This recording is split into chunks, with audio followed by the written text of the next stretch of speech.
कर्पूरगौरं करुणावितारं संसारसारं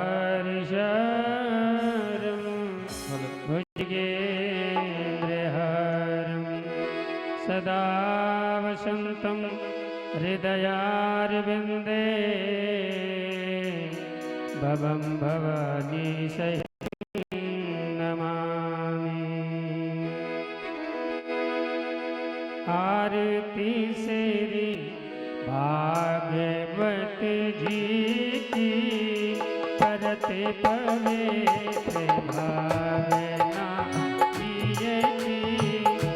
आरती श्री भागवत जी की करते पवित्र भावना किए की।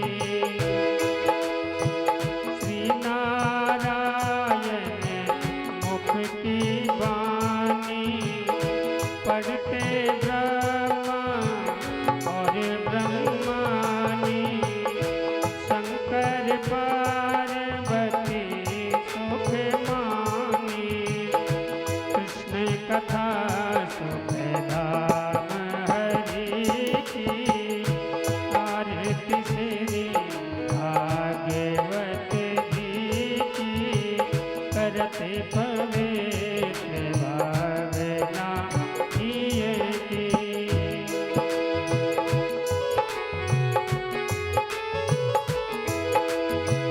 सनकादिक से शेष बखानी। नारद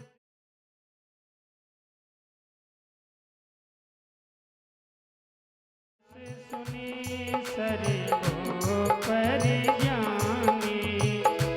लिखी पुराण तिलक की। आरती श्री भागवत जी की करते पवित्र भावना हिए की।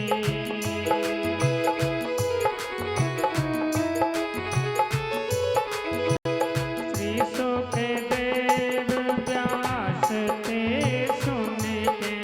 हे श्री सुखदेव व्यास से सुन के। कही परीक्षित नृप से गुण के। कहीं परीक्षित नृप से गुण के।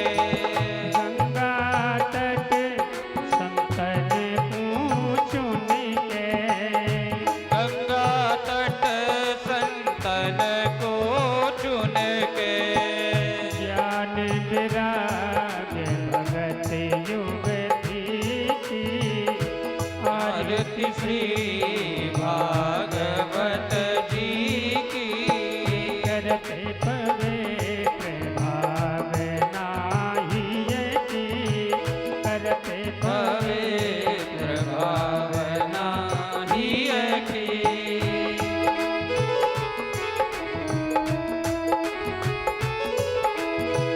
कथा भागवत जो नित गावे। कथा भागवत जो नित गावे। आप सुने और को सुनावे। आप सुने औरों को सुनावे। निश्चय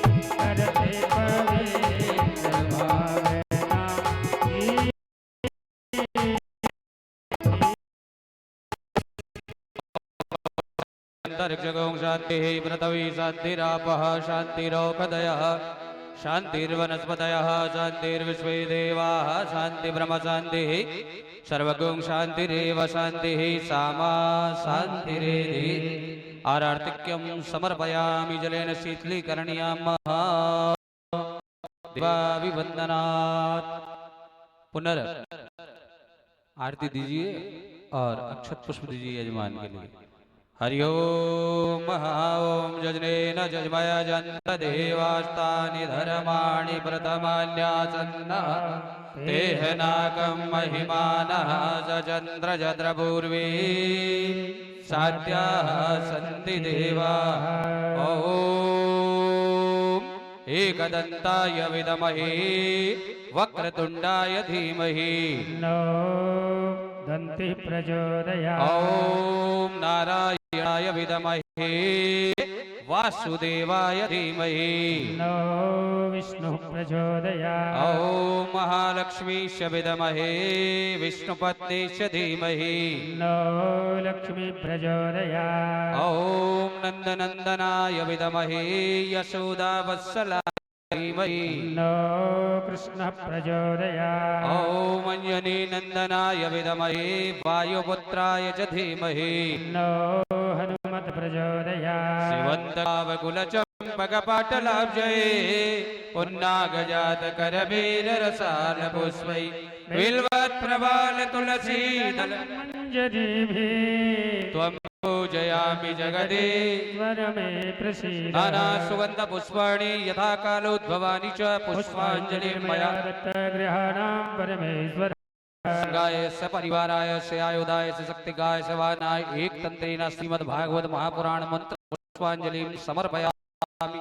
बोलिए व्यास जी महाराज की, सुखदेव जी महाराज की, श्री हनुमान जी महाराज की, राधा मदन मोहन सरकार की, श्री ध्रुवघटा धाम की, स्वामी जी महाराज की, अपने अपने गुरु गोविंद भगवान की, श्रीमद् भागवत महापुराण की, आज के आनंद की। जय जय श्री राधे श्याम। नमः पार्वती पद हर हर महादेव शंभो। आप सभी श्रोता गणबंधु अपने अपने स्थान पर बैठे आरती का दर्शन करेंगे। तत्पश्चात उपवाद स्वामी जी महाराज के मुखारविंद से द्वितीय दिवस में श्रीमद् भागवत महापुराण की मंगलमयी कथा आख्यान आप श्रवण करेंगे। आप सभी भक्त श्रोताओं से हमारा आग्रहपूर्वक निवेदन है, एक तरफ माताएं और एक तरफ हमारे बंधु वर्ग सब बैठेंगे और अपना आसन लगा करके ध्यान में निमग्न होकर के भागवत महापुराण की मंगलमयी ज्ञान गंगा स्वामी जी महाराज के द्वारा यहाँ उच्चारित होगी। आप बड़े प्रेम से भाव से और भगवान की मंगलमयी कथा श्रवण करेंगे। अत्यंत ठाकुर जी की कृपा से यहाँ ताली बस्ती में ये सुंदर आख्यान प्रारंभ हुआ है। हवालदार सुमरन सिंह, हवालदार लक्ष्मण सिंह, राजेश जी एवं इनके पूर्व में पिताजी के संकल्प में ये श्रीमद् भागवत महापुराण हो रही है। आप सभी भाव से भगवान की ये मंगलमयी वाणी श्रवण करेंगे। जय श्री राधे, जय श्री श्याम।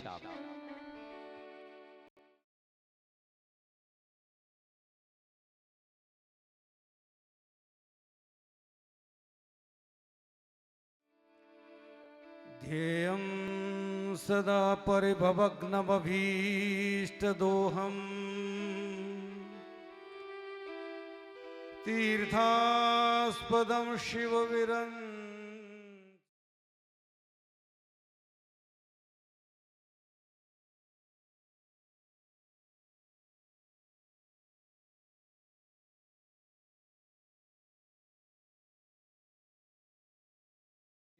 महापुरुषते चरणारविन्दम्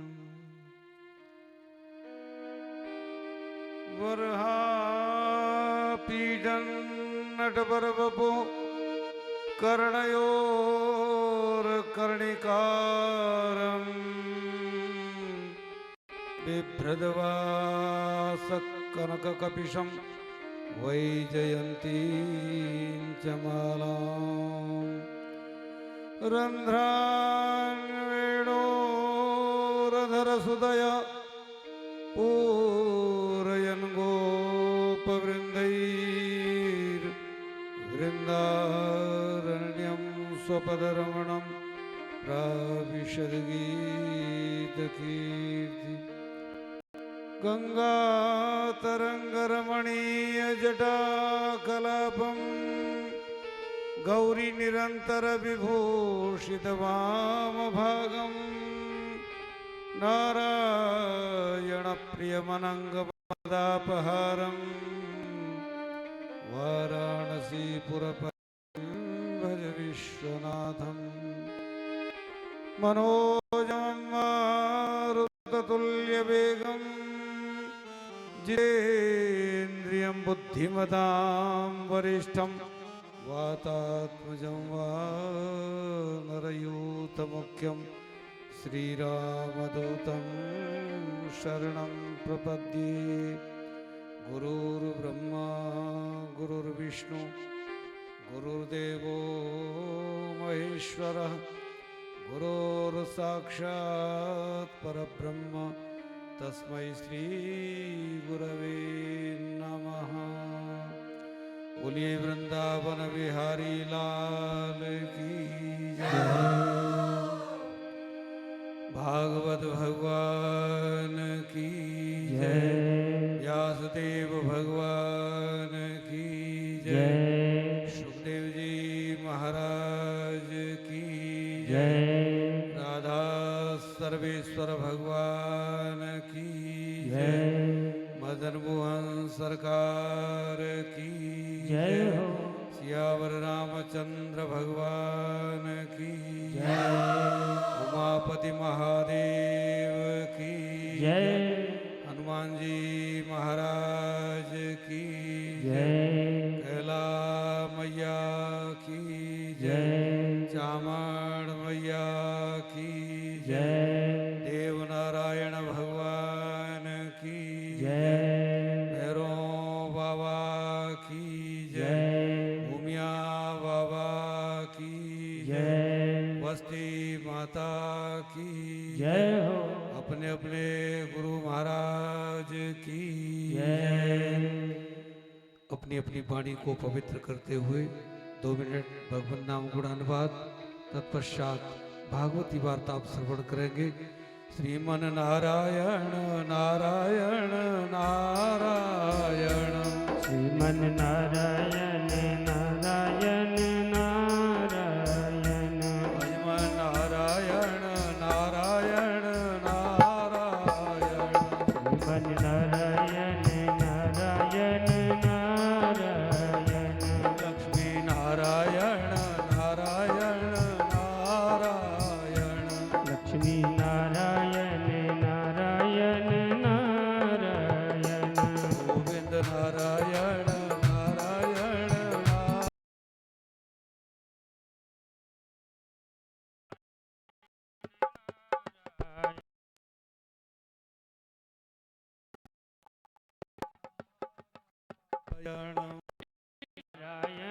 नारायण नारायण नारायण। राम नारायण नारायण नारायण। राम नारायण नारायण नारायण।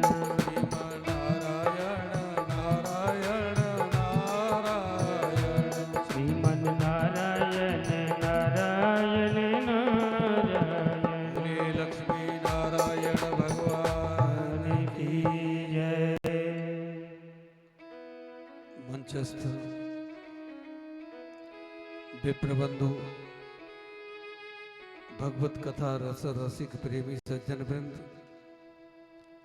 भक्ति शक्ति स्वरूपा माताएं बहनें परम पावन अनंत कोटि ब्रह्मांड नायक अनंत कल्याण गुण गण निलय दिव्याति दिव्य सर्वैश्वर्य परिपूर्ण परमानंद रस सार सर्वस्व निखिल रसामृत सिंधु श्री भगवान की अहैतुकी अनपायनी अनुकंपा के अंतर्गत जिज्ञासु रूपी जीवों के उद्धार हेतु कोटि कोटि कंदर्प दर्प दलन पटियान भक्त वांछा कल्पतरु उसी भगवान की महनीय कृपा के वशवर्ती होते हुए हम अपने जीवन को सार्थक बनाने के निमित्त से यहाँ उपस्थित हैं। तो प्रिय सज्जनों,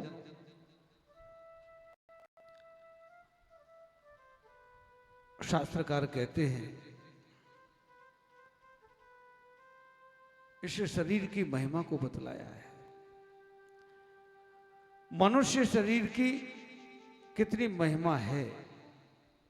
सोई सुंदर सोई सुभग शरीरा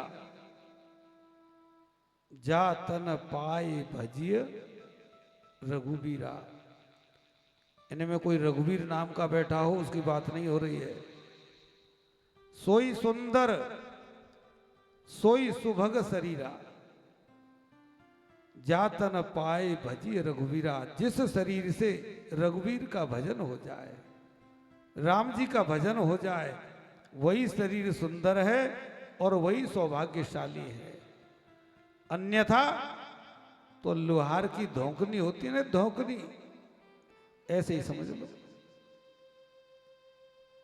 तो ये जीवन हमको मिला है, मनुष्य का जीवन बड़े ही पुण्यों से मिला है। भगवान की बड़ी महती कृपा के परिणाम स्वरूप ये शरीर मिला है। दुनिया के जितने भी भोग हैं वो सब दूसरी योनियों भी ज्यों के त्यों मिल जाते हैं और उन्हीं भोगों तक ही हमारा जीवन सीमित रहा। तो फिर मनुष्य शरीर का मिलना और न मिलना धूल में मिला दिया। समझ आई नहीं कि मनुष्य शरीर हमको किस लिए मिला।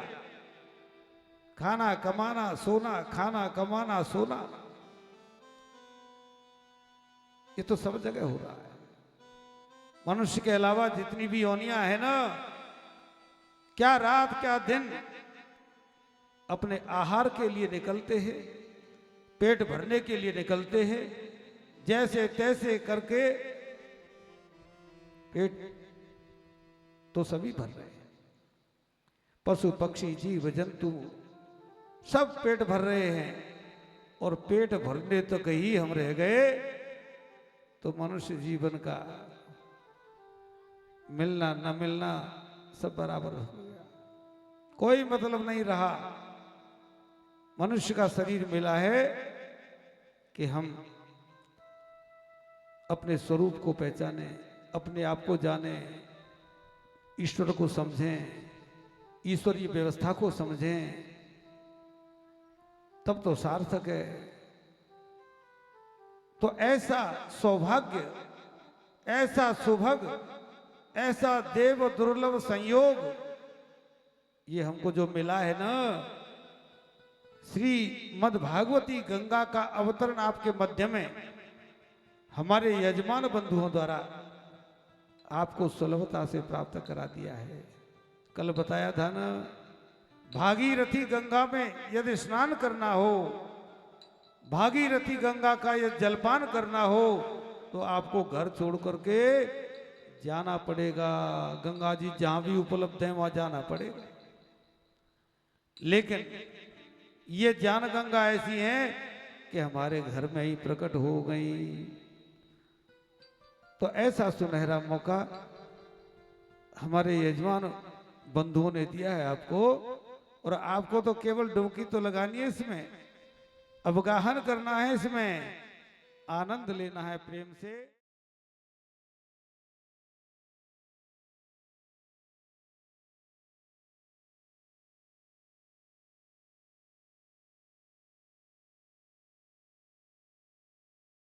कैसे कैसे दुर्जन दुष्ट स्वभाव के, जिन्होंने जीवन में कभी सत्कर्म नहीं किया, जो पापिष्ट जीव हैं, पापों में ही लगे रहते हैं, ऐसे लोगों का भी उद्धार करने वाली है भागवत की कथा। और जो लोग प्रेम से श्रद्धा से भगवान का नाम लेते हैं, प्रेम से श्रद्धा से कथा सुनते हैं, सत्संग सुनते हैं, साधु संतों की संगति में रहते हैं, उनका कल्याण तो अवश्यंभावी होता ही है। और उसके बाद महात्म्य सुनने के बाद फिर आपने मंगलाचरण के माध्यम से भागवत की कथा में आपने प्रवेश किया था। तो मंगलाचरण किसे कहते हैं? वैसे मंगलाचरण कल हमने बता दिया था, लेकिन उसकी व्याख्या कर देते हैं संक्षिप्त रूप में। तो मंगल, मंगल माने मंगम पापम, मंग माने पाप, मंगम पापम दुरितम अर्थात दूर करना, पाप को दूर करना। लुनाती, लुनाती माने काटना। अब जब ये फसल काटते हो ना, गेहूं की फसल काटते तो क्या कहते हो? लावनी। ये लुनाती, लुए छेदने, इसी से लावनी शब्द बना है। तो लावनी करने जाते हो, काटते ही तो हैं। ऐसे ही लुनाती अर्थात पापों को काटना, छिनती वो भी काटने ही अर्थ में। तो लुनाती छिनती थी मंगलम, जो पापों को हटाए। पाप माने दुख, जो दुखों को हटाए। दुख माने विघ्न, जो हम नहीं चाहते हैं उनको हटाए, उसको मंगल कहते हैं। दूसरी बात, अनिष्ट निवारकत्व सती इष्ट बोध जनकत्वम मंगलत्वम, अर्थात अनिष्टों का निवारक हो।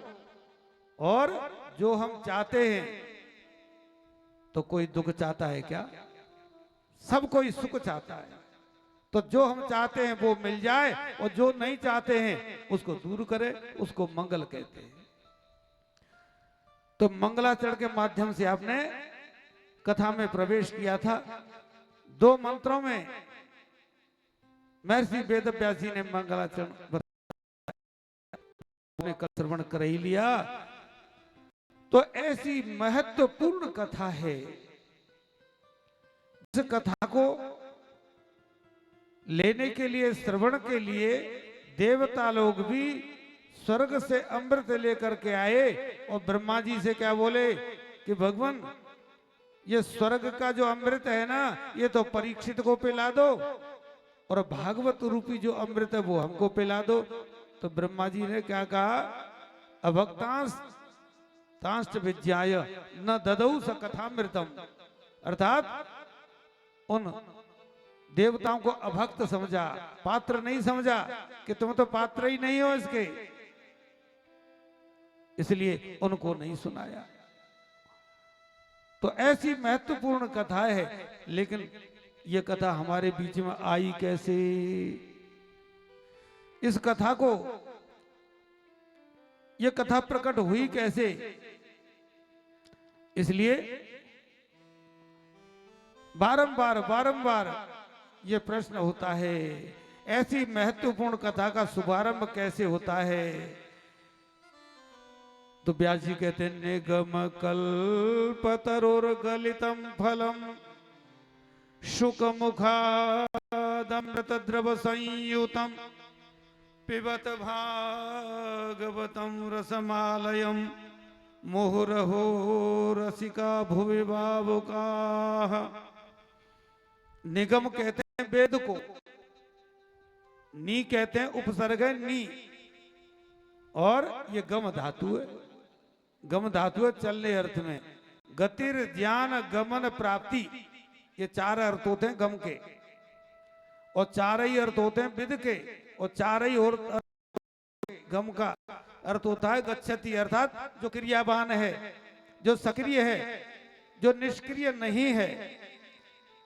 जो सक्रिय है अपने जीवन में वही कुछ प्राप्त करता है। निष्क्रिय को, निष्क्रिय माने आलसी टट्टू, उसको रमठल्ला, रमठल्ला कहीं पर भी चला जाए, चाहे घर में हो और चाहे घर से बाहर हो, कहीं चला जाए। एक व्यक्ति तो ऐसा होता है, जब जाने लगता है तो आग्रह करके रोकते हैं कि नहीं और रुको और रुको, लेकिन रमठल्ला जाने की ना तो कहेंगे भला है चला जाए, अच्छा चला जाए, और नहीं जाएगा तो सोचते रहे कब जाएगा कब जाएगा कब जाए कब जाए, क्यों? उसमें पुरुषार्थ नाम की नहीं। तो रमठल्ला जहां भी जाएगा उसके साथ तो ऐसा व्यवहार हो, नहीं बनना है। भरपूर पुरुषार्थ करो, भरपूर उद्यम करो, और जहां पुरुषार्थ है तो पुरुषार्थ की पूजा होती है। इसलिए अब यहां कहा कि भागवत जी का प्राकट्य कैसे हुआ, तो निगम वेद रूपी जो कल्प वृक्ष है, और उस कल्प वृक्ष का जो परिपक्व फल है वो ही तो श्रीमद् भागवत रूपी फल है। तो एक तो वेद, और वेद का जो फल है वो रसमय फल है। वेद का जो सार है, वेदांत का जो सार है, वही श्रीमद् भागवत है। लेकिन फल में गुठली भी होता है, गुठली और छिलका के खाए जाते हैं क्या? तो भागवत जी में भी गुठली छिलका होंगे? बोले नहीं नहीं, भागवत जी में न गुठली है और न छिलका है। तो बोले क्या है? अमृत द्रव संयोतम। द्रव माने बहना, ये तो है रस ही रस भरा हुआ है इसमें। अमृत द्रव संयोतम, तो अमृत रस ही रस भरा हुआ है, गुठली नहीं, छिलका नहीं। ने बता तो दिया अमृत है। तो कहते हैं कि अब हम क्या करें इस रस का? भागवतम रसमालयम, कि भागवत रूपी रस को पियो। अच्छा एक बात बताओ, भागवत सुनी जाती है कि पी जाती है? भागवत तो कानों से सुनी जाती है, और सुनने वाली चीज को व्यास जी कह रहे पिबत, अर्थात पियो। ये कोई पीने वाली चीज है, लेकिन फिर भी वेद व्यास जी कह रहे हैं कि पिबत भागवतम रसमालयम, कि भागवत रूपी इस रस को आप पियो। तो जो सुनते हैं, श्रद्धा से सुनते हैं, भाव से सुनते हैं, प्रेम से सुनते हैं, और सुन करके जो हृदय में उतारते हैं ना, उसको पीना ही बोलते हैं। और इस कान से सुनी और उस कान से निकाल दी, तो वो कथा के रहस्य को नहीं जानते, और वो कथा सुनी न सुनी बराबर है, क्योंकि उन्होंने रखी ही नहीं। तो ये तो उन्हीं के लिए है जो इसको सुन करके, कानों से सुन करके अपने हृदय में उतारते हैं, मनन करते हैं, चिंतन करते हैं, उसी को बोलते हैं पीना। तो सज्जनों, और बोले कितने बार पिए? ये कथाएं तो कहीं न कहीं तो होती ही रहती हैं कि वहां सुनी, वहां सुनी, वहां सुनी, वहां सुनी। अरे वही कथा कोई नई कथा बन करके थोड़े ही आ जाती है। कितने बार सुने? बोले मुहु रहो, अर्थात बार बार सुनो, बार बार सुनो। जितने बार सुनोगे उतने ही बार आपको नया नया आनंद आएगा। और कौन सुनते हैं? कि रसिका, जो रसिक लोग हैं ना, रसिक भावुक हैं, इस पृथ्वी पर जो भावुक लोग हैं वो इस रस को पीते हैं। तो रस का पान करो, एक बार नहीं, 10 बार नहीं, सैकड़ों बार, हजारों बार। अब जैसे लोग कल की पुराण पढ़ते हैं, कल की पुराण जानते हो कौन सा है? नहीं सुना होगा कल की पुराण।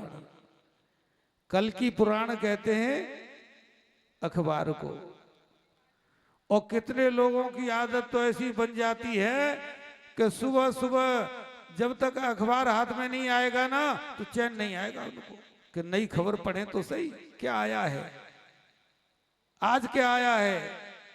तो जब तक पूरे अखबार को चाट नहीं लेंगे तब तक चैन नहीं पड़ेगा उनको। और न तो संध्या में मन लगेगा, न भजन में मन लगेगा, और न कोई स्तुति स्तोत्र इत्यादि का पाठ। उनको तो वो चाहिए नई खबर क्या आई है।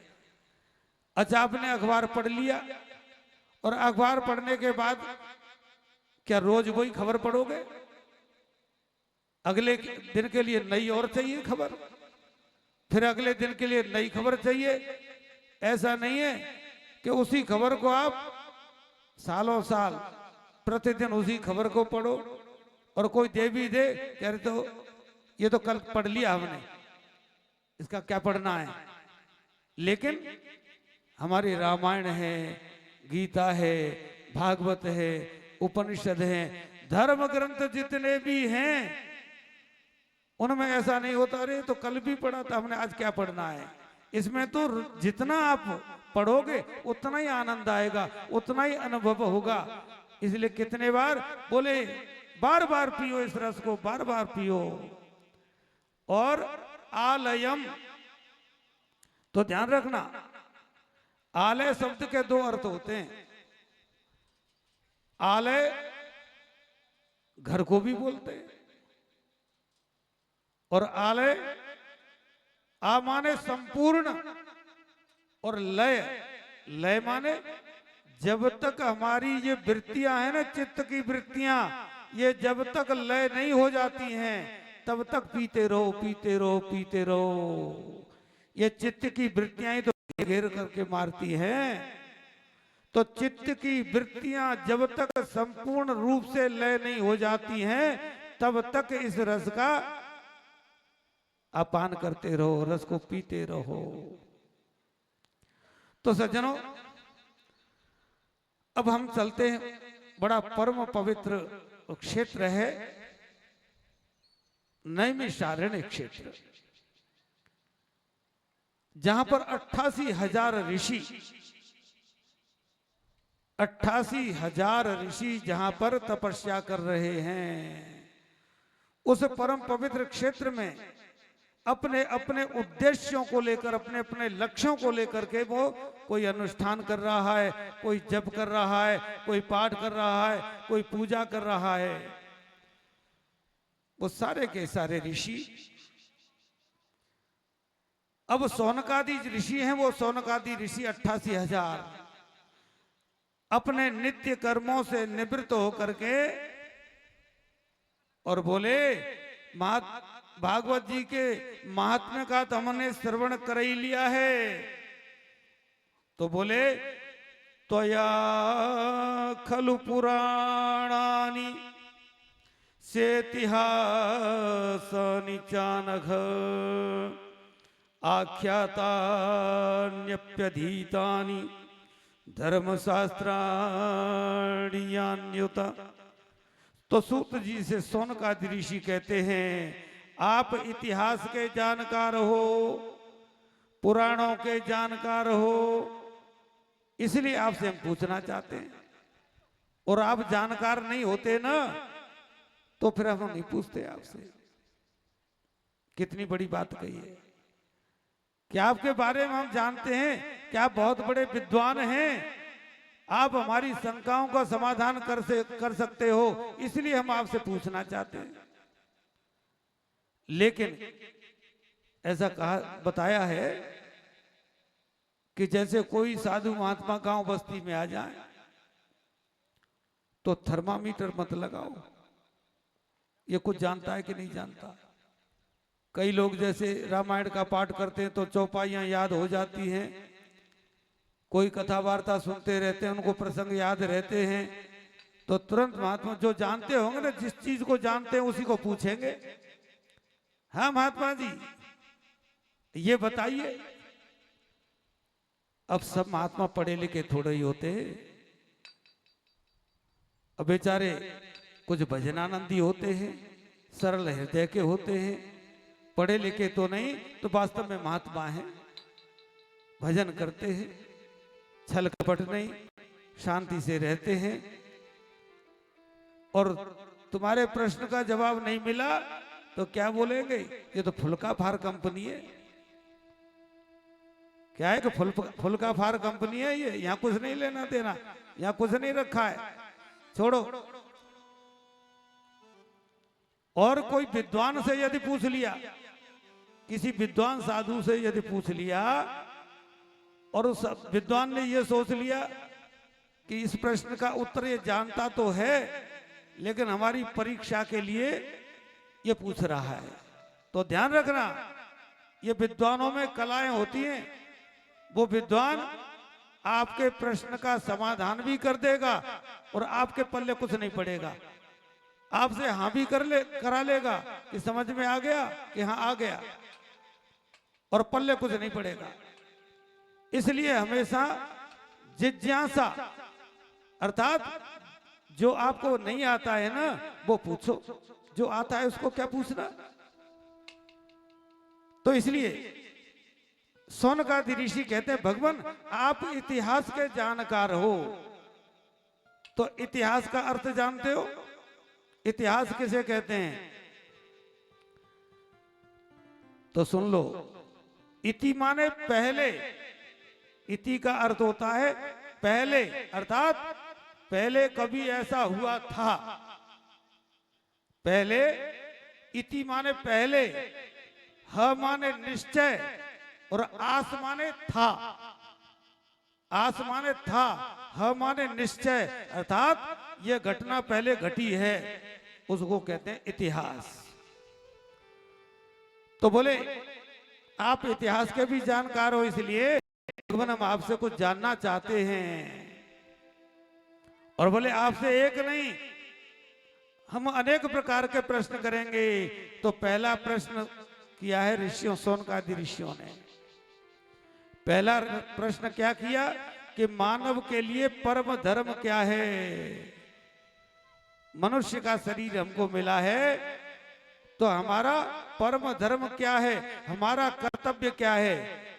क्या केवल हमारा यही कर्तव्य है कि सुबह से शाम तक पेट भरने में ही संग्रह करने में ही लगे रहो? तो व्यास जी ने कहा,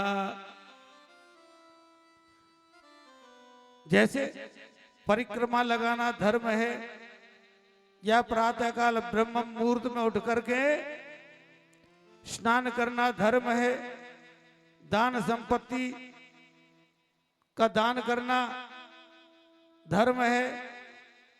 मनुष्य के लिए आखिर क्या कर्तव्य है, मनुष्य को क्या करना चाहिए।